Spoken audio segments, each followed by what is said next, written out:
She has buttons. All the buttons are in. She is finally done. I've done a couple things I've never done before. Continuous lap, and I tape my buttons down. So if you want to hear more about it, then stay tuned.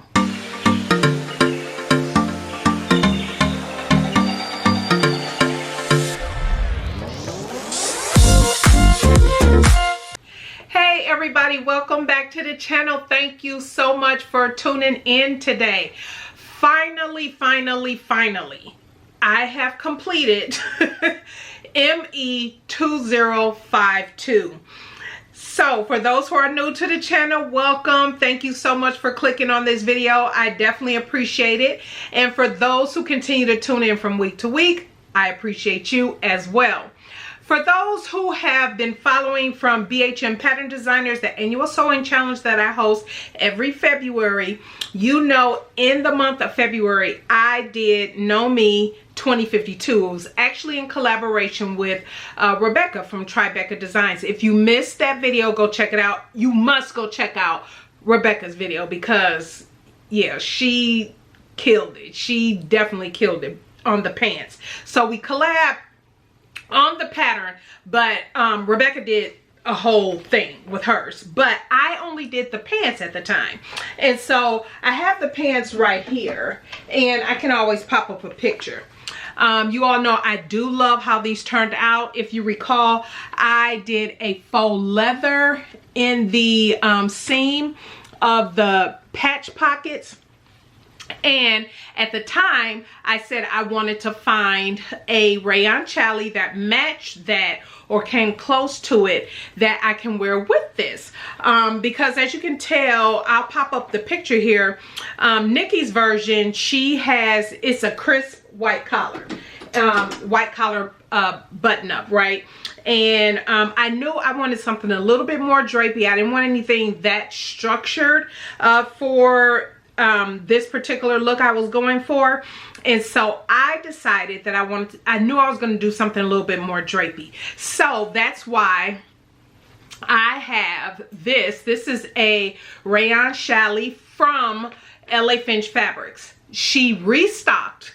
You all know I talked about part of the reason there was a little bit of a holdup, besides other stuff coming up over the past at least month, has been because I ran out of fabric and I had to wait until I saw that she restocked, and then I reordered because I didn't have enough for the sleeves or the collar.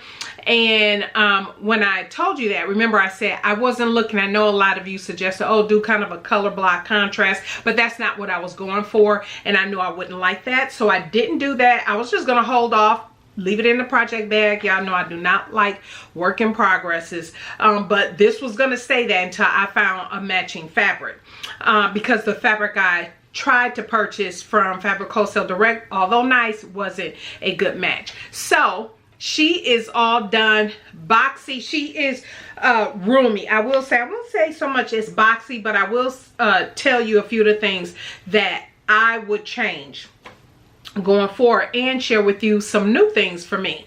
And so yeah, I definitely love how it turns out. I will pop up video and picture, and then I'll show you the inside, because there's a couple things in here that, yeah, we gonna go over. So let's go over the pattern. So this is a button-up Mrs. shirt. It's a shirt and pants. I've already done the pants, but this is the shirt. And so it does recommend for view A that you can use cotton blends, linen blends, things of that nature. It does say that you can use a poplin. Well, this is definitely much drapier than a poplin. And so again, I wasn't going for the structured look for this particular piece. However, having said that, if you are looking for a sew along that is just a sew along from start to finish on the view A, I will link to, her name is Shells Creates. I will link her video down in the description box. However, keep in mind, even when you watch her video, she used a structured fabric. She used a cotton, I believe it was a cotton. And so yeah, just keep all of that filed in the back of your head when you're thinking about this pattern and how you want it to look. Okay, a few of the things that I absolutely love about this is, well, first of all, let me tell you a couple things that was new to me. I have made button-ups. You all know I've made many button-ups, and this is the very first time I have ever done a continuous lap. And I was thinking, okay, why haven't I never experienced this before? As many button-ups that I've done, why haven't I experienced a continuous lap before? You know, and then I had to sit back and think, because if you guys follow, you might already know the answer why. Because I typically shorten the sleeves of any button-up. Always shorten the sleeves. Always. So I never dealt with finishing the end, the cuff. The one time that I did, I can tell you, and I'm going to share this tool with you.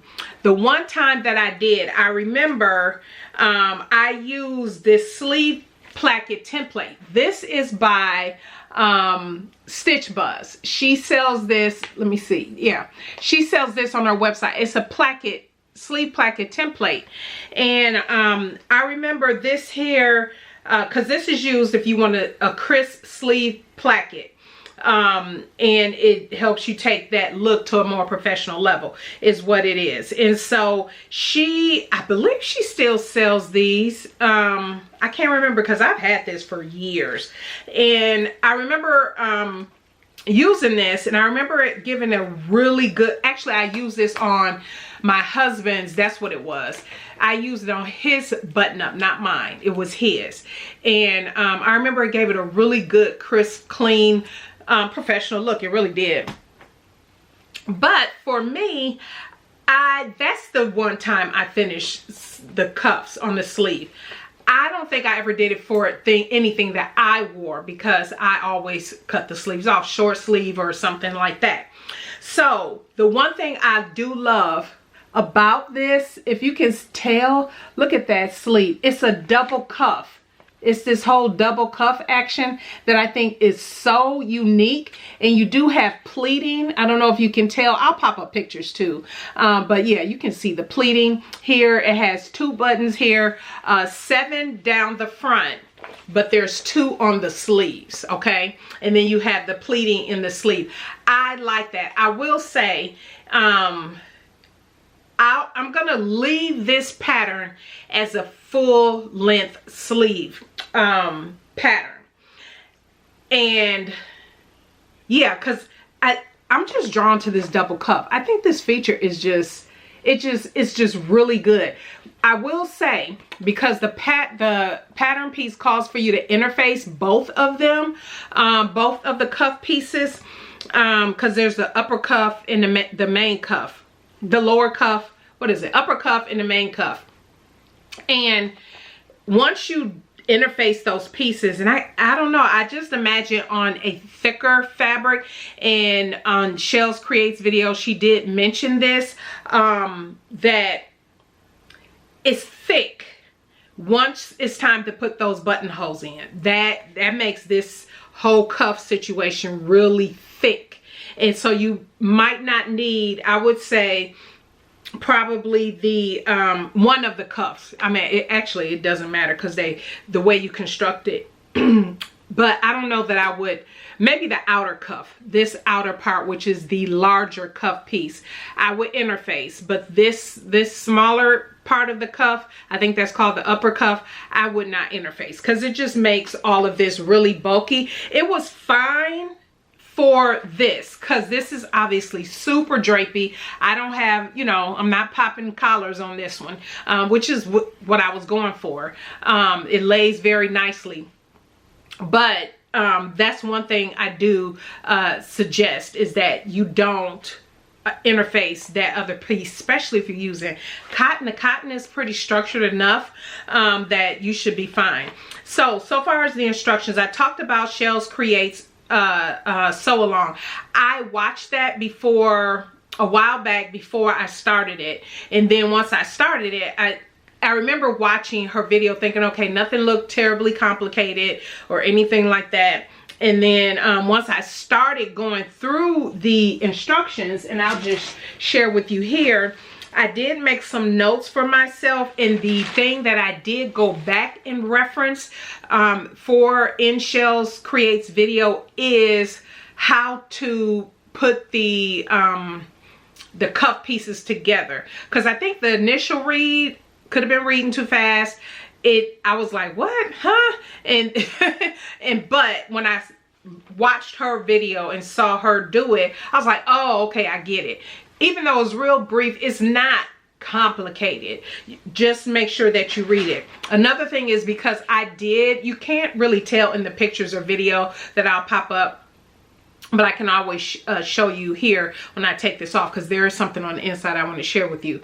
And what I will change about this pattern is that because I didn't have enough fabric, there is a center back seam on mine. I still put in the pleat, but I had to shorten the pleat because I put a center seam in the back, so the pleat didn't need to be as wide. So I just adjusted it and shortened it according to, because you do have the double yoke piece, which is nice. You have a nice clean finish. I made sure that I made the pleat enough where I know that yoke piece will fit on beautifully without any issues. One thing I will say about the when they have you, the instructions have you attach the yoke piece. I don't know, I've seen this in many Big 4 instructions. I don't know why they have you do it like this. Just do the burrito method. All of this folding down and stitching in, and I'm going to take mine off the tops. That was just, to me, it's just easier, just the burrito method, the whole thing, where all of your because what they're trying to accomplish, right, is that your shoulder seams, you have no seams up there, and I don't, by doing the burrito method. And so easy, look up here on YouTube, burrito method for a shirt. So many videos you will see, and you can enclose that without going through what they said, which to me, I don't know, it was just doing too much. But I'm used to doing the burrito method when I know that I need to enclose the seams around the shoulder. So that's another thing I would say. It took how many pattern pieces is this? It is 1, 2, 3, 4, 5, 6, 7, 8, 9, 10, 11 if you count the buttonhole template, but just 10 if you don't use that. And I actually use the buttonhole template on this, which you all know I typically don't do that. But yes, this here, do not fall short on fabric at all, especially if you use Ankara. That is another idea that I have. Actually, I would love to do this in Ankara and do a bishop sleeve into this double cuff. I think that would be absolutely gorgeous. And actually doing like a hack to make it a dress, or putting a different skirt, modifying it at the waist, adding a skirt to it, bishop sleeve. I think that's coming for fall for me. You heard it here first. I just had that vision. But having said that, make sure you have enough fabric. Have enough fabric.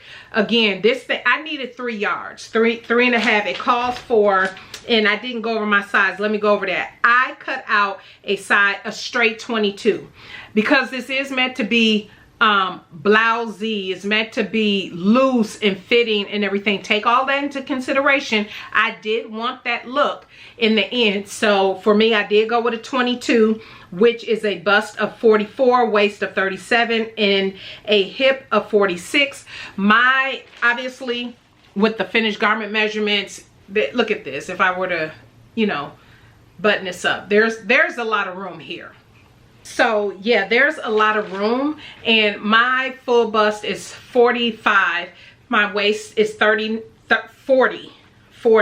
and my hip is 53. And so, and that's not even the fullest part of my hip, but I wasn't worried about that because I mean, this is very loose fitting. And so so yeah, that is just an idea for future and what you want to probably consider when you are making this. The other thing, what other note did I have for you besides doing the burrito method? I'm thinking that must be it. Oh, it does call for you to top stitch this here seam, the shoulder seam. I didn't do that. Probably with Ankara, or if I use something more structured, I think top stitching would look good. But for this, I mean, again, I wanted a real casual look with it, more relaxed, I should say. Let's see. That's all I had. That is all I had. Overall, this entire pattern, hands down, one of my favorites, for sure. I am going to keep this, like I said, a long sleeve. One thing I will do, and I'm getting ready to show you the inside, is it has the curved hem. Yeah, I don't like that, just because I struggled with it. Now, would I struggle with it if I was making it in a more structured fabric? Maybe, maybe not. But I found the curved hem a little challenging for me, and I'm getting ready to show you the inside. I tried to do the double turn and everything. It just was not working. I had to, I was pressing it and trying to make sure that, okay, let me set the press and everything. It just was not working. So I ended up using bias binding to finish off the hem, and I'm getting ready to show you that. The buttons are from my stash, from that collection of buttons I acquired when I acquired the Bernina machine. So I had more than enough of those. It called for 11, 7 down the front, 4 on the sleeve. So let me take this off real quick and show you the inside.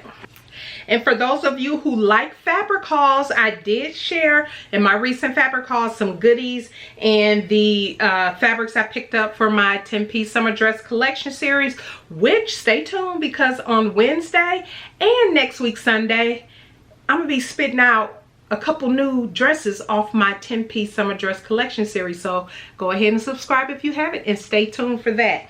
So here is the top. So let me see if you can tell. You really cannot tell, but there's a center seam right here. So this pleat would have been a little bigger. I don't think is anything noticeable, but I shortened this pleat area just because I had to put a center seam in the back, right? And then let me show you the inside. I'm gonna turn this inside out, and then I can go ahead and show you the hem as well.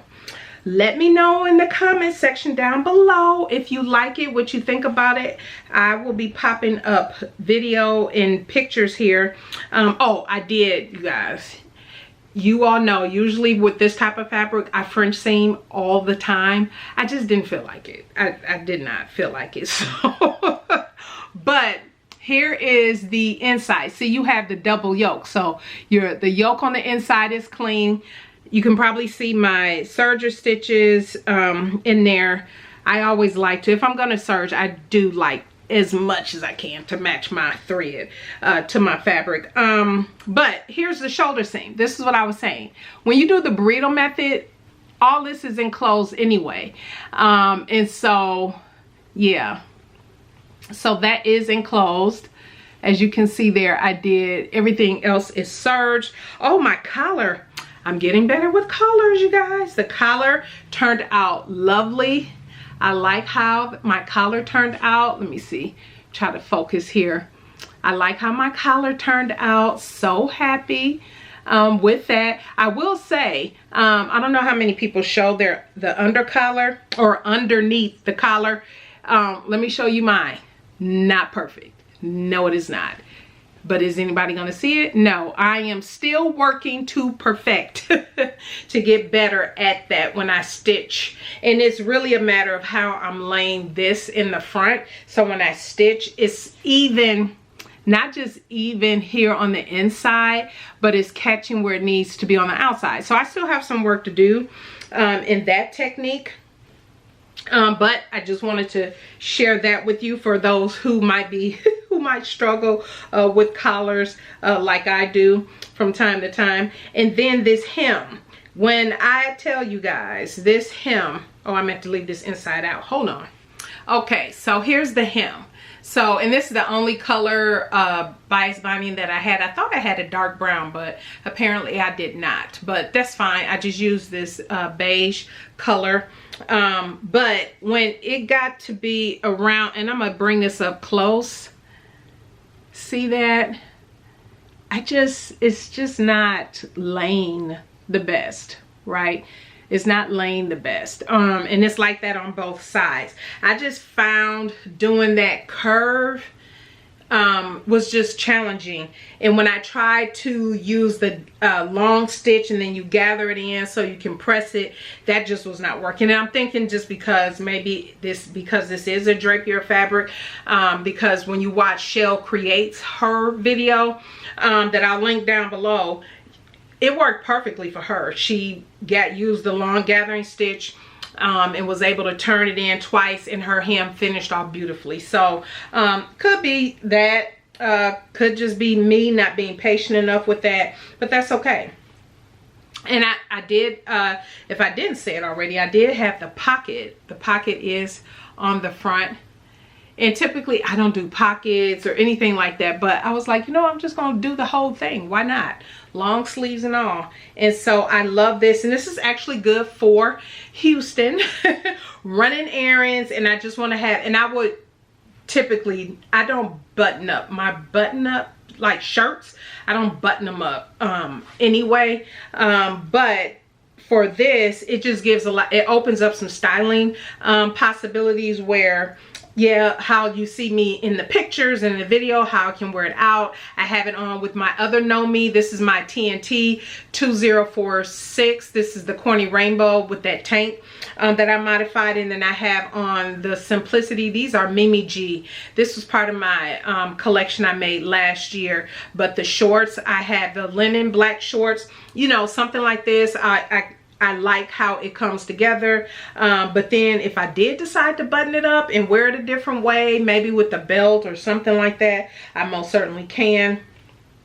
But yes, I absolutely love this pattern. This was a really good pattern. Every piece in here, I know it's just the two, but you have so many options in different things to do with hacking, styling, all that good stuff. So I would highly recommend it. I highly recommend it. So if you have any questions, definitely let me know. Leave them down in the comment section down below. I will get to you as soon as I can. But yeah, I am super happy with it. Again, if you missed my previous video, that will pop up here at the end of this video if you want to see a good fabric haul. And yeah, stay tuned for the following couple videos. Is going to be more of my reveals of my 10-piece summer dress collection series. And so yeah, I am very excited about diving into those projects and getting them done, because it's like I'm like ready to wear them. All right, everybody, thank you so much for tuning in today. I greatly appreciate it. You all have a blessed rest of your week. Leave your thoughts and comments down below, and we'll see you in the next video. Bye.